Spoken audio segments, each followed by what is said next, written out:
ಮೇಷರಾಶಿಯವರೇ, ನಿಮ್ಮ ಹೊರಗಿನ ಗಾಂಭೀರ್ಯದ ಹಿಂದೆ ಯಾರೂ ಅರಿಯದ ಒಂದು ದೊಡ್ಡ ಸಂಘರ್ಷ ನಡೆಯುತ್ತಿದೆ. ನೀವು ಎಲ್ಲರಿಗೂ ನ್ಯಾಯ ಕೊಡಿಸಲು ಹೋಗಿ ಇಂದು ನೀವೇ ಅನ್ಯಾಯದ ಸುಳಿಯಲ್ಲಿ ಸಿಲುಕಿದ್ದೀರಾ.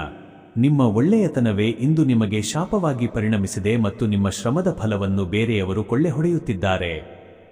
ಈ ನಿಗೂಢ ಪರಿಸ್ಥಿತಿಯಿಂದ ಹೊರಬರಲು ಮತ್ತು ನಿಮ್ಮ ಅದೃಷ್ಟದ ಬಾಗಿಲನ್ನು ತೆರೆಯಲು ಈ ಕೂಡಲೇ ವಿಡಿಯೋಗೆ ಒಂದು ಲೈಕ್ ಮಾಡಿ ಮತ್ತು ಕಾಮೆಂಟ್ ಬಾಕ್ಸ್ನಲ್ಲಿ ಓಂ ನಮಃ ಶಿವಾಯ ಎಂದು ಶ್ರದ್ಧೆಯಿಂದ ಬರೆಯಿರಿ.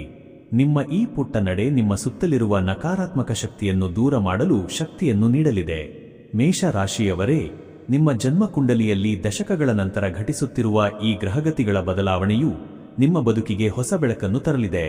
ನಿಮ್ಮನ್ನು ತುಳಿಯಲು ಯತ್ನಿಸಿದವರ ಮುಂದೆ ನೀವು ರಾಜನಂತೆ ಎದ್ದು ನಿಲ್ಲುವ ಕಾಲ ಹತ್ತಿರ ಬಂದಿದೆ. ಆದರೆ ಎಚ್ಚರ, ನಿಮ್ಮ ಮನೆಯ ಒಳಗೆ ಕುಳಿತು ನಿಮ್ಮನ್ನೇ ದೂಷಿಸುತ್ತಿರುವ ಆ ಮುಖವಾಡದ ವ್ಯಕ್ತಿ ಯಾರು ಎಂಬುದನ್ನು ನೀವು ಪತ್ತೆ ಹಚ್ಚಲೇಬೇಕಿದೆ.